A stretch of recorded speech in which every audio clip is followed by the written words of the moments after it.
Hey there, entrepreneurs. My name is Sushant, and welcome to TrepTalks.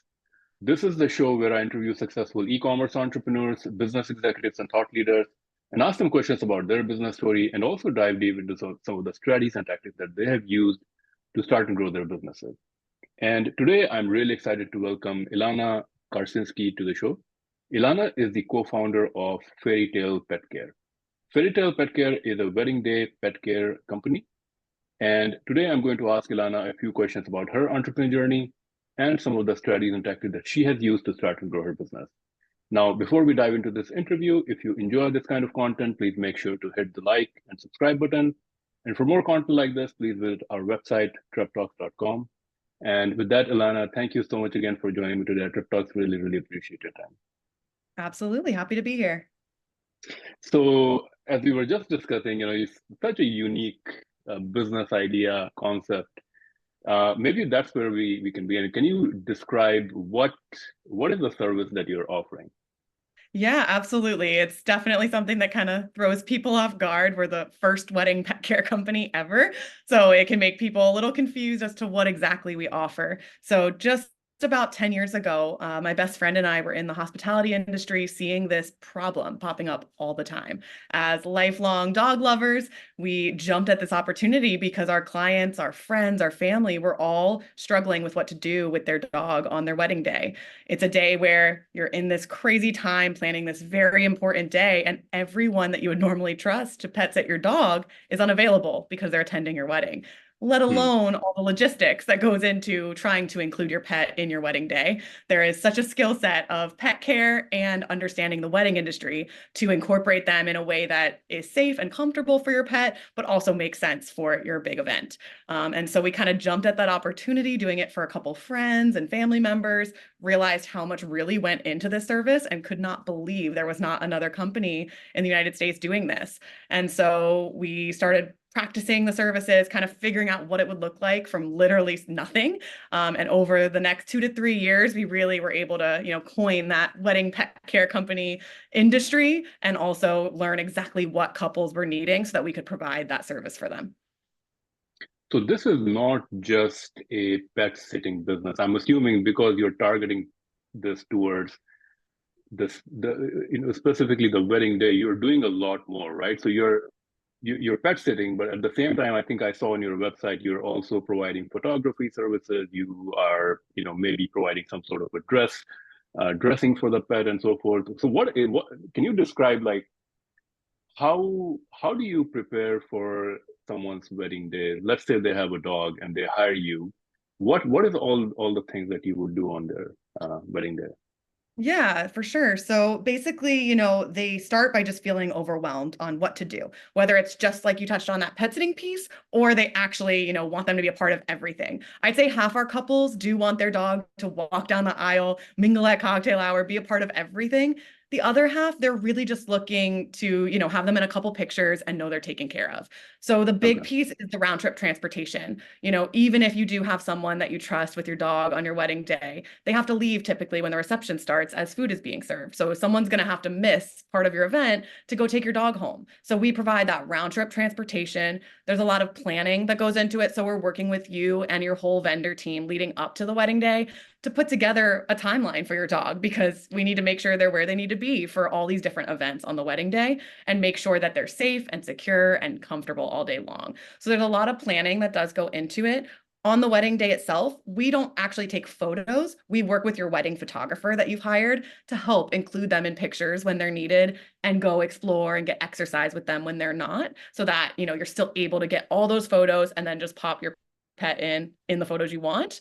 We do Hmm. offer a dog of honor video service, which is a video service of your entire wedding day, all from your dog's point of view. So that's a really fun add-on. Some of our couples will use that even with their wedding videographer on top, and some people will do it in lieu. And then we do provide attire rentals included in all of our packages. So little tuxedo bandanas, black harnesses, black leashes. That's something people don't think about. And the one their dog has is like neon green with flowers and doesn't quite go with their theme. So we provide just kind of all of those little logistics and moving pieces that you may not think about or are feeling stressed about, so that you're getting that professional pet care and our hospitality experience to create an experience for your pet on your wedding day so that it's their best day ever too. So it's almost an experience kind of a company. Exactly. And I would assume that there's a lot of people who have their wedding and who would just like hire their regular, I guess, pet sitter, right? I guess the only difference would be that the pet would not be a part of their wedding, right? Yeah. So what happens there is a lot of people, we'll work with their pet sitter even to like pick them up from their pet sitter's house and then after the wedding, bring them back. But for pet sitters, there's a lot of liability around transporting pets, including them in the event with all these other people, where your traditional pet sitter just doesn't have that experience with events and with the nature of weddings on top of that liability. So some pet sitters will, we've had some people who they have their pet sitter attending their wedding even, so they can kind of help out here and there. But it's that experience specifically in events that kind of makes us different and sets us apart, because a wedding is such a unique event and you only really get one chance to make this day perfect. So you want to make sure the person handling your pet understands all aspects of the day. So of course, when you started out, you had this idea, you had discussed this with your co-founder. Did you kind of like try it out with someone before and like charge them even before starting their business? Like, how did you know that this could be scaled to like a full-fledged business? Yeah, and we definitely didn't know. So it was definitely a leap of faith. Kelly's brother actually was our first wedding. So they love their dog so much. And we were able to kind of do it for free, try out the video aspect, see how it all kind of played out. Because, when there's no one else doing it, it seems like a need in the market, but is there really enough to make a business out of this? And so doing that wedding, we did another friend's wedding. One of her other brothers actually got married, so we did his as well. And just those couple first weddings really helped us piece it all together and see what this should look like. So our packages are, what our package includes really evolved over that first year or two as we were kind of figuring out what wedding pet care is. And some things we thought were really important and should be part of it ended up not being important, and people really weren't looking for that. So it was just kind of a constant evolving to understand what our ideal client is looking for and how we can fill that need.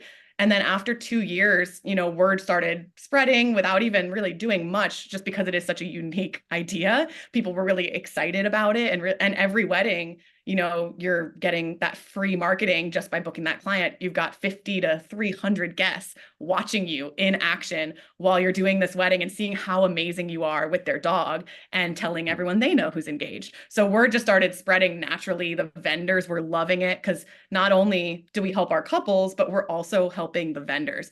The wedding planner was getting stuck watching the dog. The photographer has so much on their mind trying to get the couple to look good and beating the sunlight. Now they have to manage a dog and try to get them to look at the camera. So we're making everyone's lives easier. And it just made it so easy for that word of mouth to start to spread because everyone wanted us there.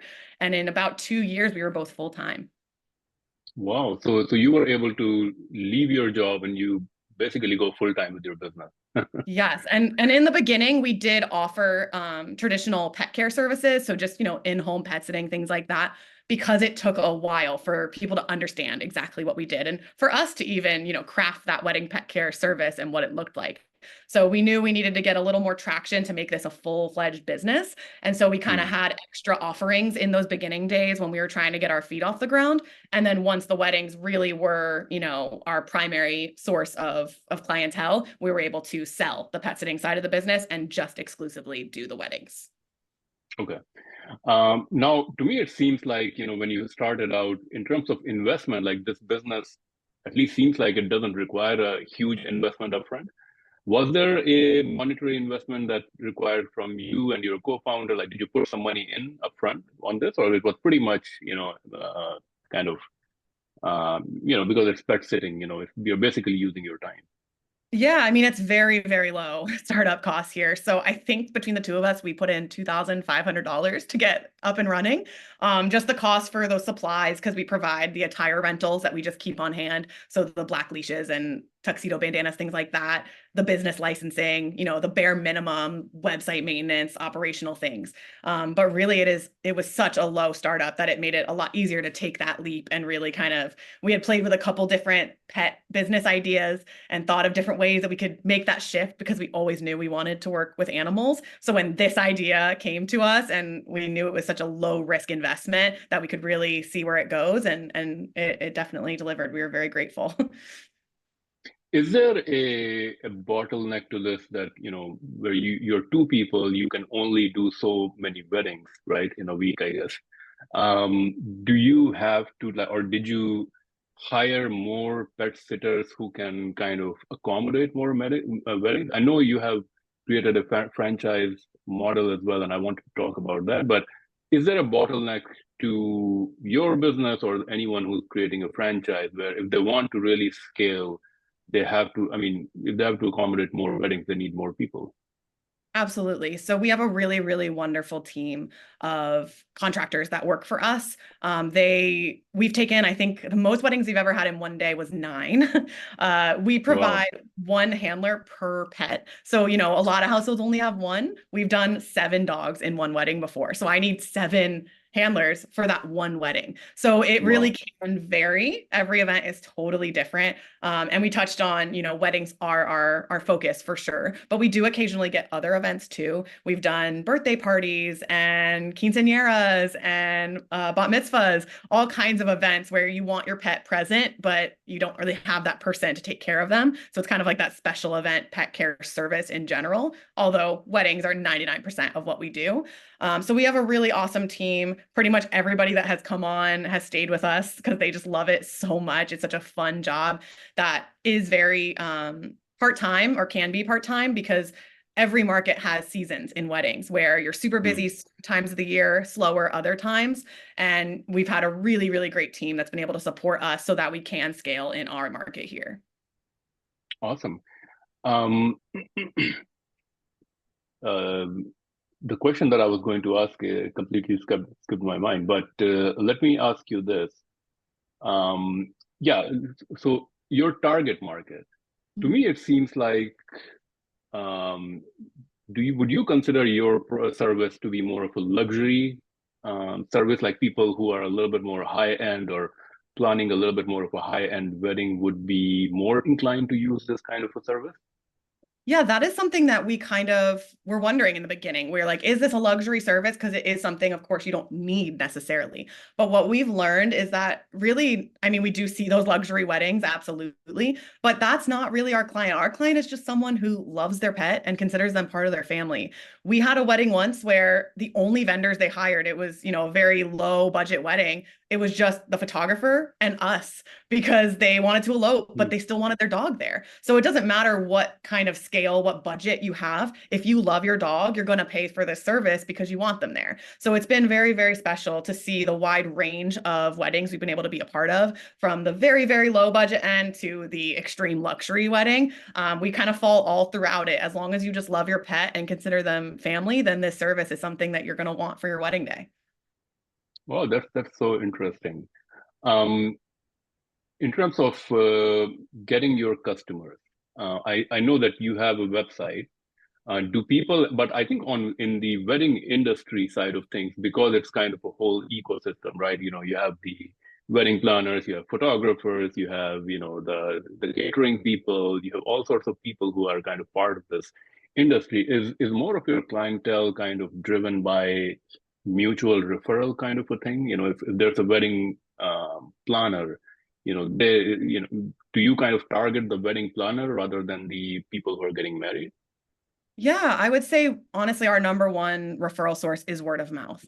So whether that's past couples that, someone in the wedding party got to see us in action, someone like I talked about earlier, one of the guests got to see us, but it is a lot of vendors. So wedding planners, photographers, videographers, we're making their lives easier too, because if we're not there, they've seen how chaotic it can be when a pet is a part of the wedding without a professional handler there to make sure everything goes smoothly.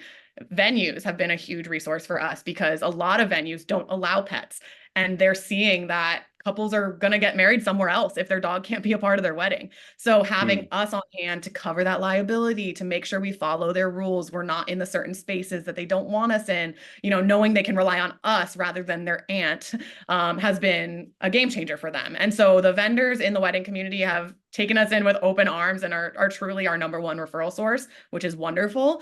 And then, of course, social media. We have a pretty decent following on TikTok, Instagram. I mean, dogs and weddings, everybody loves our videos. And that has been really great at reaching the right audience, which is easier said than done. Before we had franchised, social media can reach people that can't really use your services when you're in a certain area, since we're not a product. So that was a little challenging. But as we've scaled to now have franchise locations across the US, that has been really helpful because pretty much anyone that our videos are reaching, we can service or offer some sort of travel package to hopefully come to them if they can make it work. Very interesting, very interesting. Now, talking about franchising, anytime I guess someone finds that perfect, product market fit, then they start thinking about scaling, and for you, scaling really means either, building your own team or franchising, right?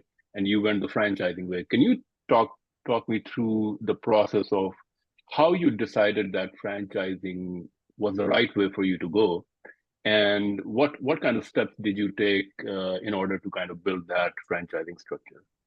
Yeah, that's a great question and something that we took very, very seriously. I want to say we spent almost 4 years researching and deciding whether that was the route for us. We kind of started because we saw, like I talked about with social media, kind of really spearheading that movement of just, we are getting inquiries all over. I mean, we were going to California 2-3 times a year. We had weddings in Zion National Park and just all these places that people were willing to pay, pretty exorbitant travel fees for us to come to them because there was no wedding pet care company in their area. So we knew the need was there, but how to do it in a way when, if you're hiring us, your dog is your child. And so that level of service means everything to us. And we had to make sure that standard was being held because we don't want anyone to be trusting us with their pet and for something to go wrong. And so we take that super, super seriously. And we tried kind of every other route first because franchising is a huge choice. I mean, there is a lot of legal that goes into it, a lot of financial commitment going into it. It's a huge decision. And so we kind of tried the slower growth route of expanding and hiring a team. So, here in Tampa, we're not too far from Atlanta. And so we were getting a lot of interest in Atlanta and ended up hiring someone to see if we could kind of manage it, where we're close enough that it wouldn't be dire if something were to go wrong and we needed to get there, but just far enough that it could be its own market. We tried it for about a year and just realized that that liability was so much. Nothing went wrong. We didn't feel comfortable not having more responsibility over the way that they ran the business. And so that's when we kind of officially decided that franchising was going to be the only way we could really hold our brand accountable, hold that trust factor with our clients. And so we met with several attorneys. We, reached out to our local entrepreneur group here to set up some free meetings with mentors and try to pick their brains about, other companies that have franchised and the best ways to go about that to make sure that we had those processes and systems in place before we took that leap. And so after a couple of years of really doing that work and mainstreaming everything and getting those systems built out, we took that leap during the pandemic, actually. That was when everything shut down. The event industry completely disappeared. And we had that extra time to think about it and say, we've been wanting to do this. We now have months of time on our hands to really get this going. And we know weddings will come back. And so that is when we took that leap and really put in the work and officially launched in 2022. So what is the big benefit for someone to franchise with you? I mean, to me, it seems like, this is a need in the market and you're filling a need. And someone in a different part of the country, they can start the same business with a different name. And, I'm sure if there's a need there, they would be able to fulfill it. What is the value that they get when they're franchising with you? Yeah, so that is something that, as the first wedding pet care company back in 2015 when we started, there was nobody else. Within a couple of years, we started seeing more pop up. And now there's, if not dozens, I would say, of wedding picker companies in the US and even across the world. And what we were seeing is that even in these areas where there were really great companies popping up, people were still paying for us to travel there because they wanted our brand. We have the brand recognition now with Shark Tank, especially, and having Barbara on our team. I mean, just having that credibility and the reviews behind us and the backing is definitely a huge benefit to someone starting this off. On top of that, you know, having that skill set I kind of touched on earlier of pet care and events and weddings is a very unique skill set. There are some people who totally understand dogs and pet care in that world. And there's people who are really great at weddings and events and customer service. But having both of those is not something that many people have experience in. It's a unique background that both Kelly and myself, the co-founder, have. And so being able to train you on those unique industries and kind of all the systems that we've put in place from an industry that didn't exist when we started it is such a head start. I mean, it took us probably realistically 5 years to put together these services, figure out what clients need and the best way to package it and sell it to them. And you're kind of getting to skip all of that and just get started with the brand that kind of started the whole thing. So how do you kind of onboard people when somebody is getting your franchise? What kind of support do they get as part of that experience? Yeah, so, you know, someone would inquire with us on our website. We have lots of information. So if anyone listening is interested, if they head to our website and go to the franchise tab, there is tons of resources and FAQs about what it looks like to be a franchisee in our system. But essentially, you know, we would have a couple video calls, make sure it's a good fit. After we get through all of that, they would actually come to Tampa, Florida, and they shadow us for a weekend. So we attend a wedding together. We volunteer at the shelter because that is a really big piece of our business, is giving back and our mission. So we kind of get to interact with each other, make sure we get along, make sure it's a good fit and that this job actually lines up with what they think it is.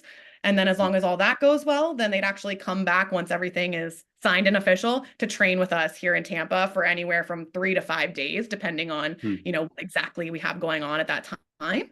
They get office training, they get on the job training, and then they have us indefinitely through the term of our franchise relationship. So, you know, they're coming into our existing franchise system, which has several locations across the US, which has really been wonderful to see how they're able to kind of work together and refer each other. And that piece of it, kind of creating that community around the brand, has been very special.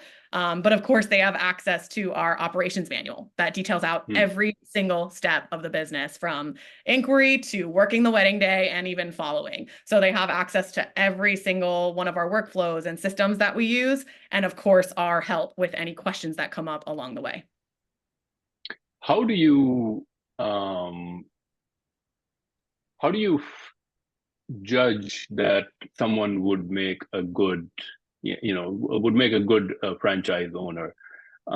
Is this like, do you sell this as kind of like a full, a business that will become full time for them? Is someone looking to do this part time? Like, what kind of traits or qualities that you look for in a franchise or a potential franchise owner that can become successful doing this business? Yeah, so our franchise is a lifestyle franchise. And so what that means is that, you know, work from home, you can really make it what you want it to be. So absolutely, it can be full time. If you want to put the work in and really get going, I mean, we've been full time, like I said, for years.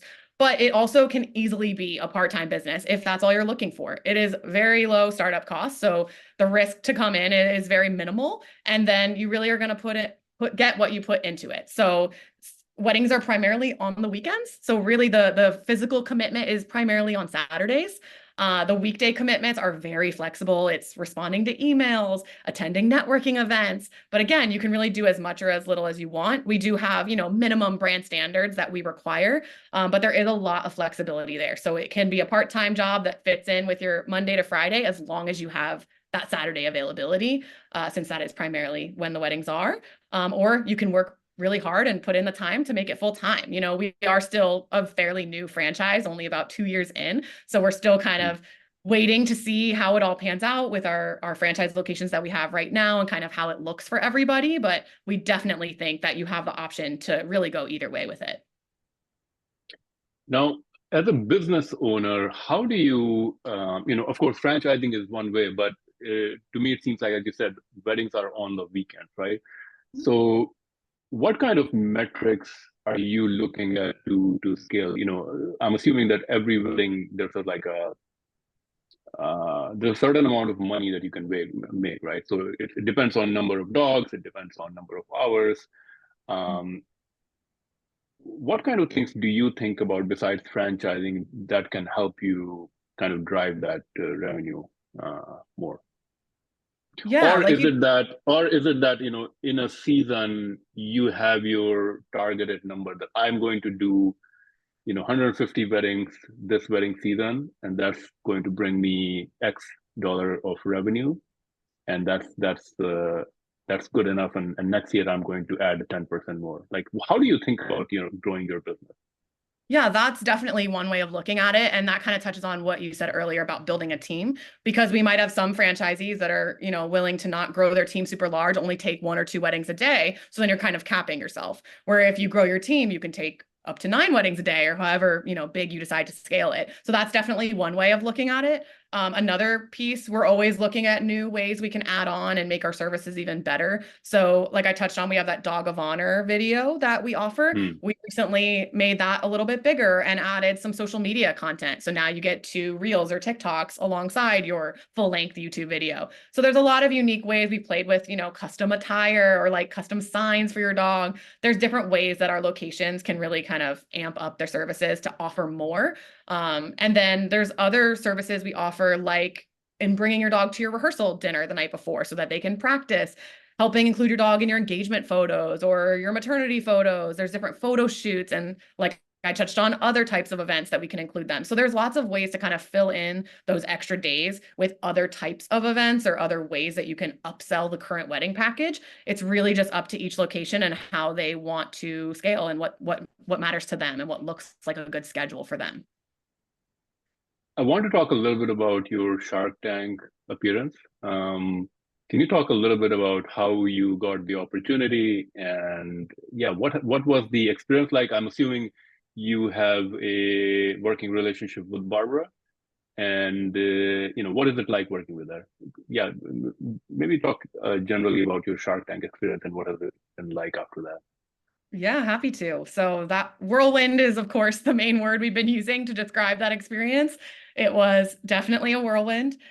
We actually were found by a casting producer on our TikTok account. So we got an Hmm. email that she had seen us and thought we were a unique business and would we be interested in applying. We thought it was spam because we didn't even know that that was a thing that happened. Luckily, we responded and it was not spam. It was a real casting producer for the show. And so we went through the whole application process, which took, I want to say, 6 months. I mean, it's very, very in depth. And we did get to those final stages of getting to fly out and record for the show. And it was very intense. The due diligence phase leading up to pitching to the Sharks was absolutely another full-time job. But we were so grateful for the opportunity. We were so happy with how it all went. The show was everything that you see on TV, like 100% true to the show. And when we got the deal with Barbara, it was really a dream come true. I mean, she was our ideal shark who we went there hoping for. We have the wedding pet care nailed down, that service. We know what we're doing, but franchising is a very new venture for us. And so with her experience in the franchise world and her amazing team, we knew that she was the perfect fit. And since then, we've had a couple calls with her team. We've had video calls with Barbara, and her insight when, things come up, and like any business, you come up with challenges and hardships and you don't know what to do and you try to talk it through. To be able to go to her team and have this resource with a portfolio of franchise businesses that have probably already had this problem, and here's how they overcame it, and here's what we would recommend, has been a game changer for us. We are so, so grateful for the experience. And I think your business is kind of, I would call it more of a safe business rather than a risky business, because there isn't really a huge amount of risk involved. As long as you can get weddings and book weddings, it's really an upside kind of a business. You can only grow, I guess. Yeah, and So we're yeah. very, oh, sorry. We are No, very no, no. intentional about our locations as well. So we pay for market research.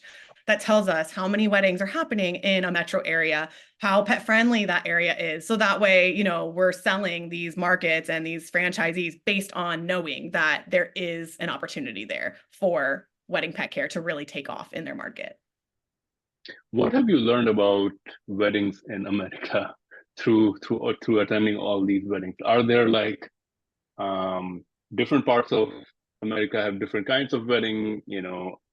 What have you learned about? What is something unique that you've learned about weddings and people getting married and something that surprised you?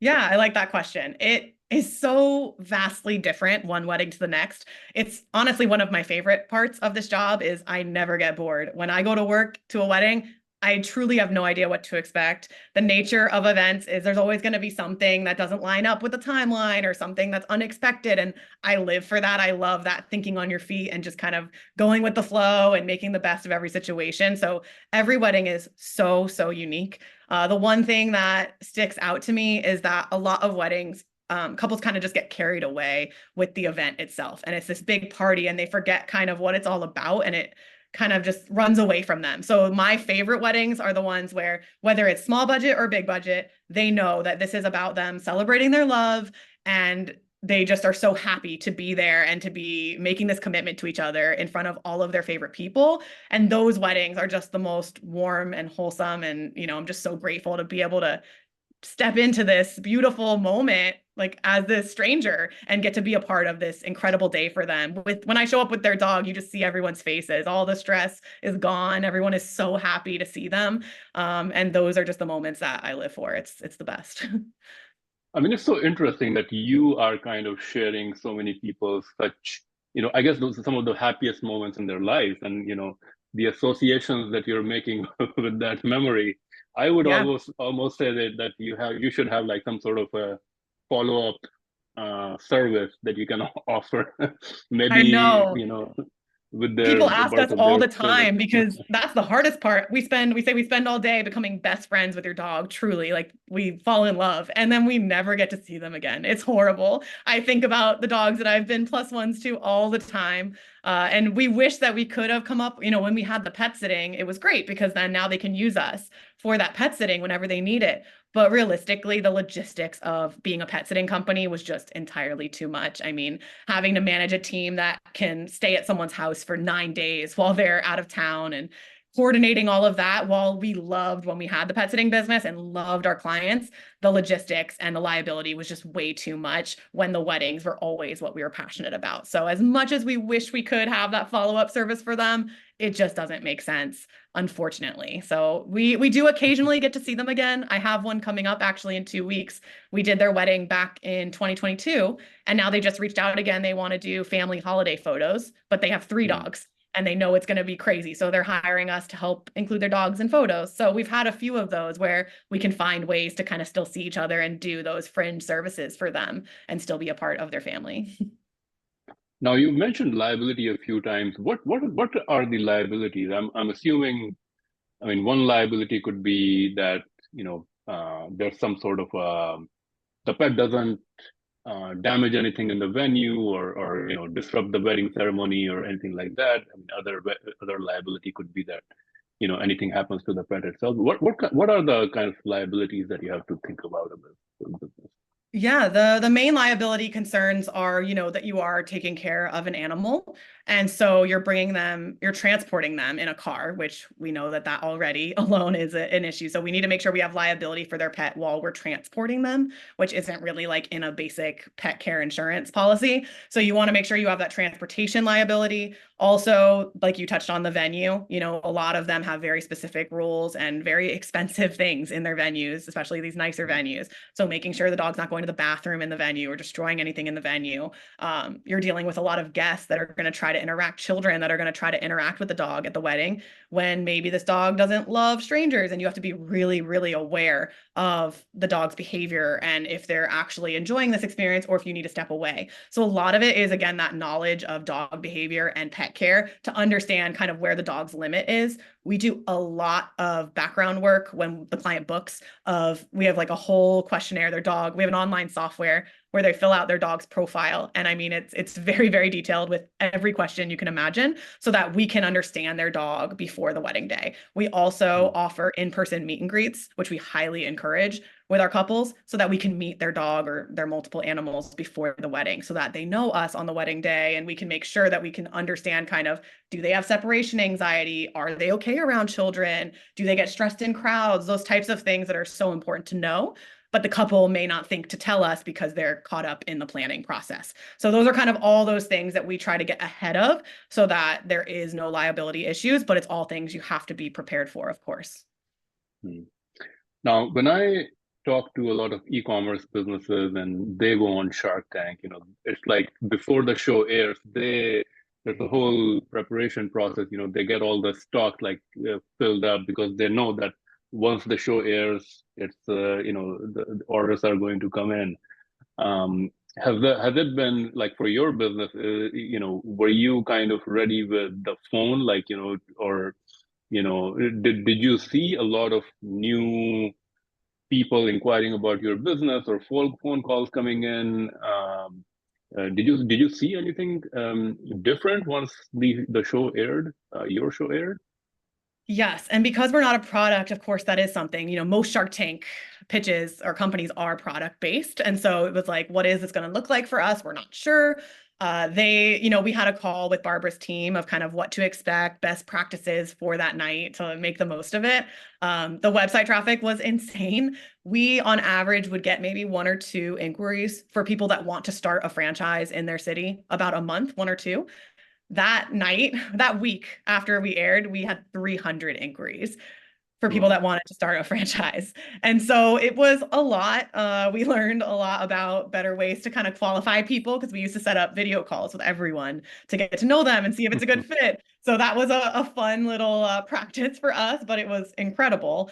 We've opened 2 locations prior or post airing. Our sales process to opening a franchise location is quite long because there's a lot of back and forth and building that trust before we sell the location. So we did open in Sacramento, California and St. Louis post Shark Tank, and they had watched our episode, and that is how they found us. I see that you're I think I opened your YouTube video and I'm hearing the sound, but I'm going to talk about your TikTok. I see that you have a huge TikTok following and pretty decent Instagram following as well. Thank you. How do you, I guess the pets make a good social media post. How do you who manages your social media and what is your social media process like? Yeah, so I manage all of our social media. During the pandemic, again, using that downtime for positive and trying to do my best, I really finally cracked down and started working on TikTok. So leading up to 2020, TikTok was starting to get really popular. I knew it would be a great social media channel for us based on what we do, but just didn't put the time in to understand it and really figure out a strategy. So with that downtime, I really committed to learning and being better at posting. And I posted every single day for almost 2 years, at least once. And that's kind of how we were able to consistently build that channel and really see those results. I certainly do not post that often anymore. Now it's, right now in the summers, I'm a little even slower to post just because I'm busy right now with Kelly on maternity leave. But I try to post at least 3 times a week on Instagram and 1 to 2 times a week minimum on TikTok. Sometimes I'm posting more than that, but that's kind of my bare minimum. And I really try to, reuse content as much as possible. So when I make a video, I'm taking clips of it, sharing it across all of our platforms, including YouTube Shorts, and then finding ways to kind of reuse it as much as possible. I try to be a batch content person where once a month, you spend the time, but it's just not my nature. So usually I am more of a as I go, one day I'm feeling inspired and I just do as much as I can. And then a couple days later, I do the same thing. So I don't have a solid strategy. I know people are always very curious to hear what my strategy is there, but it's really just consistency, whatever that looks like for you. So if you are a batch person, you can spend 1 day a month and just schedule it out for the month, and that's amazing. And now you're going to be consistent. For me, it's once or twice a week. I feel inspired. I schedule out what I can, and that has worked really well for me. And just making sure that every day I spend at least 5 to 10 minutes, hopefully more like 20 to 30, responding to comments, engaging with the other accounts we're following, reaching out to vendors, and trying to stay active on the platforms as well. I see that one of your TikTok posts has 15.6 million views.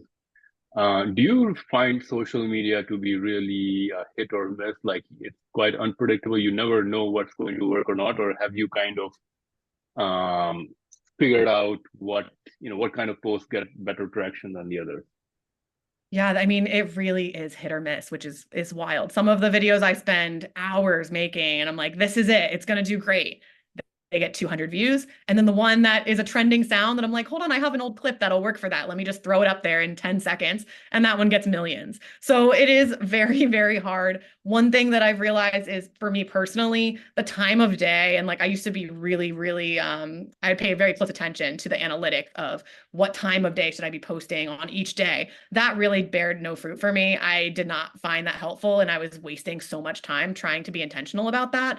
So as long as you're posting, within normal hours that your clients are awake and using their phones, works out all the same for me. I didn't really notice any trends there. But just consistency, unfortunately, I wish I had a formula, and maybe I do, and it'll work for like a month and then it totally switches again. And now I have no control over which ones are actually going viral and which ones aren't. TikTok used to also be much less saturated. So I was going viral a lot. And that 15 million video was back in probably 2020, 2021, when it was much less saturated and I was going viral every couple videos. Now it's very, very rare that I'm seeing those numbers, honestly. I am always so intrigued that so many people create such great content. Like, you almost need a production team to create the kind of content that people create so consistently. I mean, it boggles my mind, and it's intimidating as well. Like, if you're a new content creator, it's like, how do you find the time and the effort and the video editing and everything to kind of create like a beautiful piece of content? Yeah, it's a lot of work. How much time do you usually spend like on a post? It really depends. A lot of times, because of the way I choose to do it, I will just scroll on TikTok, and then I'll open my notes app and just make a couple notes of videos that click with me that I'm like, oh, I do, because I know I have all these videos saved on my phone, and this one would work for that sound, this one would work for that sound, so that I'm spending 15 minutes scrolling and just kind of keeping in mind what trends are reacting with me. And then I may end up doing the same trend with like 5 videos on my phone. So that way I'm able to kind of batch in a different way and just not post them all back to back. So some videos really take me, 2 minutes, but most of them are 10 to 20 minutes for if I'm doing captions and like really being intentional about editing the clips. I mean, that's still pretty fast, to be honest. Yeah. How do you see your business, let's say 5 years down the road? How do you see your business? Do you want to continue kind of like growing your franchise business organically? Like, do you see your business becoming kind of a national phenomenon? How do you see your business growing? Do you have kind of a end game to this, or is this kind of like a lifelong endeavor? I mean, it's definitely a lifelong endeavor. It's rare to love what you do so much. And, people ask Kelly and I all the time, now that we've franchised and have this much more scaled business than we did when we started back in the day, are we just not really working the weddings anymore and just doing the stuff behind the scenes? And we are still doing the weddings every weekend, because I don't know how to give that up. That is the best part of this job. And I love it with my whole heart. And so does Kelly. So we're very active in the business. We have no intention on just like trying to scale as big as possible, because we're so intentional about this business and who we're bringing on, because we want to protect our brand and make sure that we're providing that level of service that I talked about earlier, because it means a lot to us. So as I do see us continuing to grow, we've had inquiries internationally of people that want to franchise in other countries, which is insanely amazing. We're just not ready yet. We want to really make sure that we've captured our market here in the United States before we expand internationally. But I wouldn't say that's off the table. It's definitely something we would love to consider and keep growing. We're just going to take it day by day and make sure that we're being really, really intentional about who we're bringing on to protect that FairyTail pet care brand. I guess, it's difficult to kind of not attend those weddings. It's almost like, you're invited to a new party every weekend. It is. And It it's is. fun. It's fun. It's fun to go there. And despite you're still working, but still like you're attending a Exactly. new party every weekend. It really is. It's very, very special. In every entrepreneur's journey, there's always mistakes made, lessons learned, failures. What has been kind of like something that you consider to be a mistake or a lesson learned um, in your entrepreneurial journey since you've been running this business? And what did you learn? What can other entrepreneurs learn from your mistakes? Yeah, I would say the number one thing, it's not like we're very lucky that like I've used the word intentional a million times, but we're very intentional. And I think having a co-founder who is also my best friend since we were 13, we talk to each other every step of the way and we can kind of catch things before they become a problem because we're always looking out for each other. So we've been very fortunate to not have any major hiccups. But that being said, we have certainly had our challenges. My biggest advice is always to not be afraid to ask for help, because especially in those early days, you're so focused on trying to make it look like you know what you're doing and that you're the expert. And of course, that is important. You want to be professional, but there are incredible resources in everyone's market to help you, especially as a new business. We have an entrepreneur center here that's run locally that has free classes almost every day, whether it's starting your business plan or getting help with trying to franchise or talking about who to scale and what the best way is to scale. And these mentors are incredible business owners or business professionals that are now volunteering their time to try to help grow their community and help other newer entrepreneurs. And so I think it took us a while. We were just trying to do it on our own and doing everything ourselves, and being able to have that resource and realizing there's nothing wrong asking for help. It will actually just benefit you and help you kind of get that head start, and a mentor that can teach you things that you would not know unless you make those mistakes. So to catch you before those mistakes happen, learn their insight, what they went through. So just finding your local entrepreneur center, small business center, and reaching out to them when those hiccups come up, because they will guide you. And that's an invaluable, most of the time free resource that's available to you. Yeah, that's a great advice for sure. I mean, I think most major cities have some great resources for small businesses and entrepreneur centers and so forth. So definitely take advantage of that. Now I'm going to move on to our rapid fire segment. In this segment, I'm going to ask you a few quick questions and you have to answer them maybe in a word or a sentence or so. So the first one is one book recommendation for entrepreneurs and why. Okay. I genuinely have been so busy that I haven't been reading as much recently, which I do love reading. I would say right now I've been listening to the podcast, How I Built It. And that has been really inspiring to hear how these big companies started, and just kind of learning more about the ins and outs of their business. Awesome. An innovative product or idea. It could be in e-commerce, retail, or technology that you feel excited about. I mean, AI in general, if that applies here, just kind of how that can help all of us, even as a service. We've been using it for some social media content and blogs, and that's been very exciting. Awesome. A business or productivity tool or software that you would recommend, or a productivity tip? HubSpot we use as a CRM tool, and that was a game changer in helping us with inquiries and follow-ups and making sure that we're actually booking our leads. Awesome. Another startup or business, it could be in e-commerce, retail, technology that you think is currently doing great things. We work very closely here with Adam with A Gold Photo Pet Photography Studio. He is an incredible business owner. We have a program with him at our local shelter called Second Shot, where we help dogs get new photos to help them find their homes. And he has been scaling in all kinds of cool ways. And we kind of started our businesses at the same time. So we've been able to really work together, and are very inspired by his business too. Awesome. A peer entrepreneur or business person whom you look up to, or someone who inspires you. I don't know if it was the same person as last Yeah, answer, I guess but we'll just go with the same as last. That works for both. okay. Okay. Final question. What is the best business advice that you have ever received or you would give to other entrepreneurs? I guess that kind of falls on before too, is just don't be afraid to ask for help, because I know that was something I struggled with a lot. And once you get over that hurdle and reach out, you realize how easy it is and how much better it makes your life. And you're able to kind of more confidently move through your business and take those next steps. Finally, I do see on your website you also have, you're helping homeless animals find their forever homes. Can you talk a little bit about what that is about and how kind of is that part of your business? Is it something that you're doing just as to help other animals out? What is this about?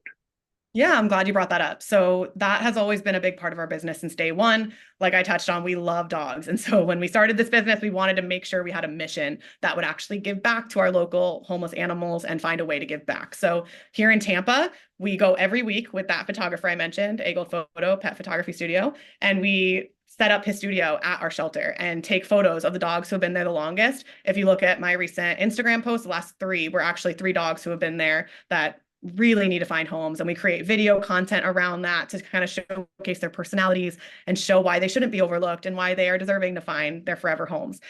We also have a program here in Tampa where we bring adoptable dogs or adoptable cats to your wedding. So we take a donation to the shelter, and then it really helps those animals to socialize. They get to meet a ton of new people during cocktail hour. You get really cute photos. Often they do find their homes. So that's a really cool program we have here. We encourage all of our franchisee locations to give back in whatever way that looks like for them. So some of our locations are volunteering weekly. Some of them are looking to start partnerships where they can do similar things like what we're doing here. And then a portion of all of the royalty fees that we collect from our franchisees gets donated to local shelters at the end of every year as well.